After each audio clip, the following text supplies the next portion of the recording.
Hello, magandang araw. Ako'y magluluto ng kakaibang tinola. Kung kayo ay nagsasawa na sa adobong paa, eto, itry nyo naman, tinolang paa ng manok. Ang paa ng manok ay mataas ang kanyang collagen content. At ito ang ating mga sangkap. At meron tayong paa ng manok. Nilinis ko na ito at nilamas sa asin. At meron tayong sayote ang ating gagamiting gulay. Maraming bawang, sibuyas, luya at hindi mawawala ang tanglad. At meron din tayong dahon ng sili.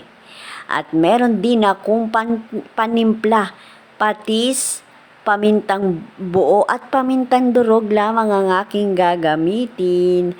Ang una nating gagawin ay magigisa tayo ng bawang. Yan, masarap ang maraming bawang at malasa sa ating mga pagkain. Pagkatapos niyan, ilagay na natin ang sibuyas. Yan.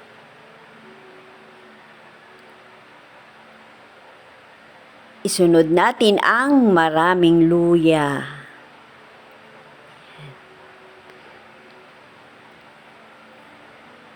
Pagkatapos, syempre yung tanglad, ilagay na natin para mahalo ito sa ating ilalagay na paa ng manok.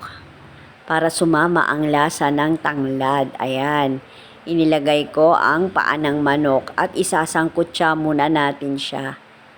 Yan, isasangkutsa muna natin siya sa sibuyas, sa bawang, sa luya. Yan.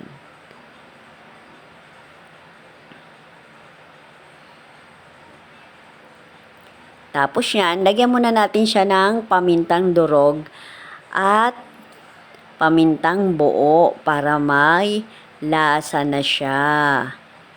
Habang inaantay nating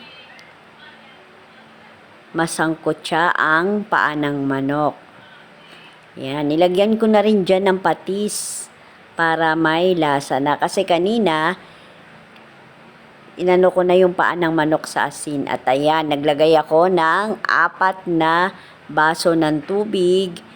Papakuluan lang natin siya ng makulong-kulo. Sa loob ng 15 minutos, ayan, malambot na yung ating paa ng manok. At ilalagay na natin yung sayote kasi medyo matigas ito.